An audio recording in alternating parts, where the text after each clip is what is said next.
Welcome to Know Your Ombud. This is a series of conversations aimed at helping you, as the consumer of financial services, to know your rights and where to go if you are not treated fairly. This is a free service, so you do not have to appoint a lawyer. And let's be honest, there's not much in life that you get for free. In each episode, we will examine case studies as examples of how the Ombud adjudicates complaints. We will examine cases where the Ombud has ruled in favor of the consumer and those that go in favor of the financial institution. This helps to explain our rights and responsibilities. But before we chat to the various divisions, it's important to understand how the system works. The several financial sector Ombud schemes were streamlined last year with the creation of a super Ombud in the form of the National Financial Ombud. And this is already delivering better outcomes for consumers. So I'm going to be welcoming Reana Steyn, the head Ombud and CEO of the amalgamated National Financial Ombud. Reana, I have known you, I'm just thinking the many years that I've known you, you've been the Ombud for banking services, you were the Deputy Credit Ombud, but none of that exists anymore. Yes, big change in this country. So I think in the financial services landscape, really one of the biggest changes happened last year in March, when four previous schemes that were in existence for more than 20, 25 years, four of them got together and we created this new single bigger scheme called the National Financial Ombud Scheme. So yes, that's the new world. Big change. Yes. So I just want to clarify, because it can get very confusing for the consumer, right? So which of the Ombud schemes now fall under the National Financial Ombud? So four of the previous schemes that people knew, the Credit Ombud, where they deal with non-bank credit. Mm-hmm. So we're talking about the clothing retail, store cards, microfinance, even motor finance that falls outside the banks. So credit, short-term insurance, we now call it non-life, life insurance, and then of course the banking ombudsman. Those four organizations that existed separately are now all under one umbrella. And what's the benefit of doing it like this? Why have you brought this all together? Well, I think there are many benefits. So I think the biggest thing was to just assist the consumers, to avoid confusion and just this perception that this landscape is so difficult. They don't know where to go. They don't know what to do. So I think over time, we're really hoping that consumers will get to know that there's this one organization you can go to. And no matter what exactly the problem is, and some problems have different angles. You don't have to worry about it. Just come to us. We'll sort it out. We'll send it to the right department. We will figure out what you need to do. So confusion, but also I think there were different rules amongst the different schemes. And the participants, we're talking now about not members in the financial services, but participants. So for example, one of the big banks, they also have an insurance arm, and there were different rules. The one scheme had so many days and these rules and these, sort of processes. And the other scheme had different turnaround times and different processes. And then, of course, the banks had to deal with different Ombud schemes, different rules. It just made it unnecessarily complicated. So I think there are many, many benefits. Those are just two that I can think of top of my head. Yeah, I must say, I had, even as a journalist, sometimes I would get these complaints, and I would say, it's a bank, they've got a mortgage, but they also have life insurance for the mortgage. And is this a long-term? Is this a banking ombud? So I think that's exactly the kind of confusion that's going to sort of, or has been resolved. I mean, I'm seeing it, I have to just tell you from my perspective, it's been a lot easier. I'm seeing a lot more outcomes as a result of that. But one of the things that isn't yet part of the National Financial Ombud is the phase ombud. That's the advice side. I know that legislation still needs to change and that the phase ombud will eventually fall under the NFO, but are you working closely with the phase ombud? Yes, we do send, so again, consumers, they've now heard about the NFO and they maybe call us or they write. They log a complaint even on our online system. And if we see it's for the phase ombud, we know to send it there. We've got a direct link. We talk all the time because we also know that that's the future.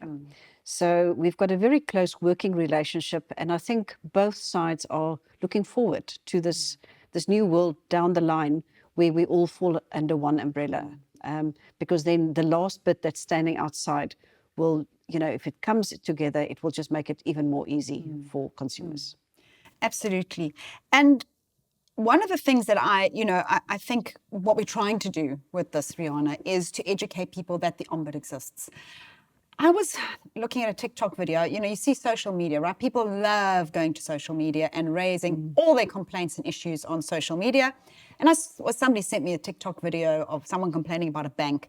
And then everybody underneath was, oh, my bank ripped me off, and my bank did this, and my bank did that. And I actually put a comment in there saying, well, why haven't you gone to the Ombud? Why are you not using the Ombud process? So I think there's obviously an education issue. But when should someone come to the Ombud? At what point in this relationship that's become really tense, whether it's with your insurer, your bank, your credit provider, at what point do they come to you? Well, the minute they have an issue that's not resolved. I mean, that is what an Ombud scheme does. We resolve disputes between the consumer on the one hand and a financial institution on the other. And the minute they have a dispute, a problem, a complaint, a disagreement that they cannot resolve themselves, that is what we're there for. So we always say that they must first at least complain to the institution, because I think sometimes on social media, people go immediately on social media saying this has happened. The ATM didn't dispense the money. They didn't pay my claim. But there's no complaint yet, because, a complaint process is different. It goes to a different department, often in the institution, where they look at it from a different angle and they investigate and they, sort of see, why is this, customer of ours unhappy? What happened here? Was it a correct decision that we've made? So it's a very important process internally to log a complaint. So I think sometimes on social media, the people have not even complained yet. So they must first do that. But then the immediate next step, if that complaint is not resolved, if they don't get an answer, if they ignored, which hopefully it doesn't happen, or if it's not resolved to their satisfaction, that is what the Ombud scheme is there for. I mean, it's free of charge. And I see so many, I've also seen those, on all the social media platforms. The minute somebody complains, all the comments, I've also had a case. And, and then they really, serious complaints about all the financial institutions. And it's really sad to see very little knowledge that those people can go to an institution like the Ombud scheme where they've got free of charge assistance. I mean, we've got a huge number of lawyers sitting there waiting to assist them. And then you see people advising the consumers on social media that they must go and consult a lawyer and pay for it.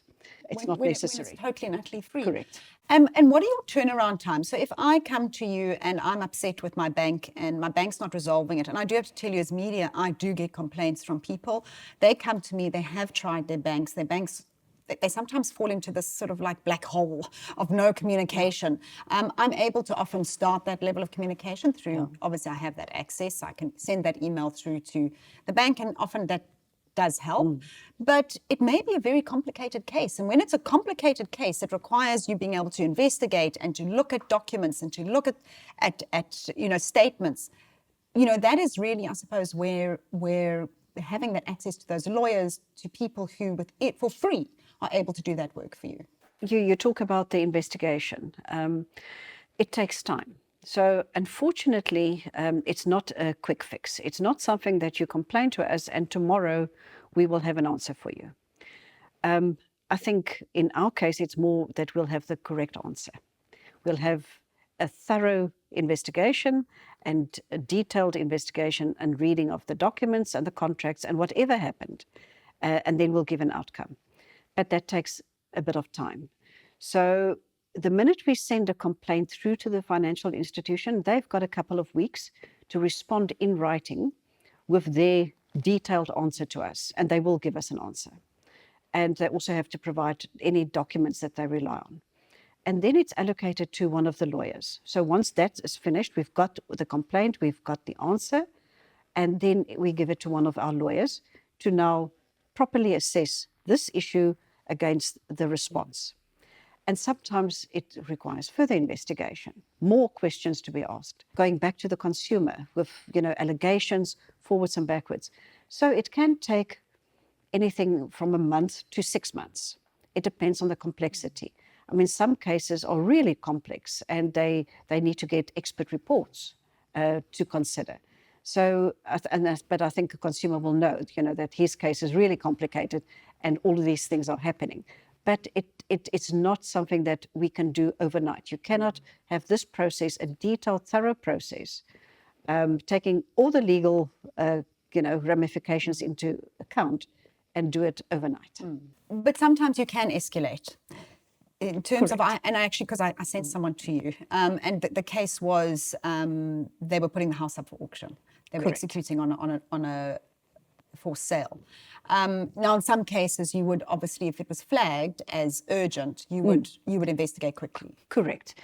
So obviously all consumers feel, especially if they lose money, especially if a claim is not paid out, they always feel that this is, I mean, it's really dire and upsetting, and people come to us normally already in a very upset state. But all 10,000 cases that we've dealt with year to date, are not urgent. But we try. And as you say, an auction here, a person who's vulnerable, like say, for example, who is already in their 80s and they really need their money because their whole pension disappeared. They can't even buy food. We will go to the institution and we'll say, this one you need to look at immediately. And they will help. And if a consumer is not happy with the outcome, if they feel that you've looked at the case and they don't agree with your recommendation, do they have recourse? Yes. So in our new rules of this new scheme, we have an appeal process. So there's an appeal tribunal of 3 retired judges. That's, they're not part of the scheme at all. They are retired judges. And if anybody, this is the financial institution or the consumer, if they're not happy with our finding in this matter, they can then escalate it to this appeal tribunal. And one of those judges will have a look at the matter and make a final decision. I'm going to ask you a little bit of a contentious question here. Some of the feedback that I get, or not feedback, perception, is that the Ombuds is captured because it is an industry body. So they're saying, actually, you work for the banks, you work for the insurers, you don't work for me as the consumer. How do you respond to that? Well, obviously that's not true at all. I think if anybody understands how we set up, there will be no such allegation. So we're an institution, yes, it's funded by the industry with a once-off payment in the beginning of the year so that we can run the office. Those payments have got absolutely nothing to do with how we find in the individual cases, in the thousands of individual cases that my lawyers in the office adjudicate. So they get a case on their desk and they take a lot of pride in their matters, and they also know that these matters can go on appeal. So they have to make the correct decision. They have to work, and deal with it properly. The payment that was received from the financial institution by the organization in the beginning of the year as part of our funding model, it's got absolutely nothing to do with those thousands of cases that the lawyers deal with. And I think if we've ever found in favor of a consumer, they will definitely not feel that. I think it's often the people, if we find against them, if we find that the financial institution was in the right, then I think there's a knee-jerk reaction. Well, it's obviously because we are captured. But the 300 million that we've already recovered for people year to date, just under 300 million. In 5 months. Correct. 5 months, you've got 300 million back for consumers. So wow. I think that also should speak, for itself. So that money would not have been in the consumer's pockets if it wasn't for the Ombud scheme. Because there was an independent person investigating. And it's not always because they're doing something wrong on purpose. Sometimes it's a difference of opinion. So it's just that extra pair of eyes looking at a set of facts and saying, no, hang on, there's a different way to look at this. Or we use our fairness jurisdiction.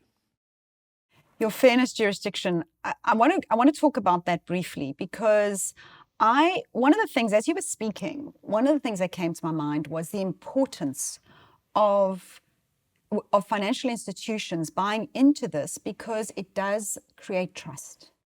Without trust, if people no longer trust the financial institutions and the financial industry, we're in trouble. So it's incredibly important that we have an ombud that is trusted. And that is why I think the financial industry does buy into the whole. They listen to you, they take your recommendations, because they recognize that. And if systemic risks are being picked up, if you're finding that there's a piece of legislation or wording in documents that is consistently going against consumers, that is something that you can, this is very important. And so maybe just talk a little bit about fairness. So the Ombud scheme has a fairness jurisdiction, which our regulators don't have. So a regulator can look at a complaint. If they receive a complaint, they can look, did the institution follow the letter of the law? Yes or no? But we go beyond that. So I think starting point is still the legal contract, because all of these matters start with a legal relationship between the customer and the financial institution. I mean, otherwise, where do you start? Have some sort of basis. There's a basis. So we start there. It's not like we just take that contract and throw it out the window and don't have any regard to it. No. We do have to start there. But then there's also the latest legislation, and then there's case law. And then after taking all of that into account, we still have a fairness jurisdiction where we can say, we see all of this. We see the contract clause. We see what the parties agree to. But in this matter, the outcome is inherently unfair, and we want to convince the institution to do something different. Sometimes we get them to rewrite the clauses, because they see that if we find that it's unfair to a consumer in this instance, we will see it in the next one too. But we often just need that first case, for somebody to bring it to us to say, hang on, why does it work like that? This is not right. We need to do it differently. And the financial institutions often, they are really willing to listen to us when we say to them, the rest is all fine, but this one clause that this consumers are complaining about needs to change. And then they do. So those are the big wins, when we get them to change practice and clauses in contracts. And that's where our fairness jurisdiction comes in. We don't just say, this is the clause, we apply it, and there's no recourse. So we go beyond. We also look at fairness when we look at vulnerable consumers. So there's nothing wrong there. The contract is fine, the law is fine, it's clear. But we're dealing with an 85-year-old who didn't understand exactly what was happening on his internet banking profile. And then we argue, but based on fairness, they need to help. And they will listen. For me, what has really come out of this conversation is how important it is to complain to the Ombud. And I really want to urge you, those of you listening now, is that if you have a complaint, you're going to make a much bigger impact by going to an Ombud than going onto TikTok. Because if you take it to the Ombud could actually get clauses changed. You could actually impact and benefit other people and other consumers out there. So I think this is really, really powerful, Reana, and understanding that that if the Ombud is picking up problems, they can resolve them. They can resolve bigger issues. Quite frankly, a TikTok video is, it's maybe fun, it's getting you views, but it's not going to really change the world. So I just want to thank you so much, Reana. I think it's been a really, really insightful conversation. Thank you. Thank you, Maya. And to all of those of you listening, please continue to listen to the many episodes going ahead. We are going to be interviewing all of the lead ombuds from all the various divisions so that we can really understand how they make their decisions. We're going to be looking at case studies. We're going to be really understanding the ombud system to help you as the consumer understand your rights and your responsibilities.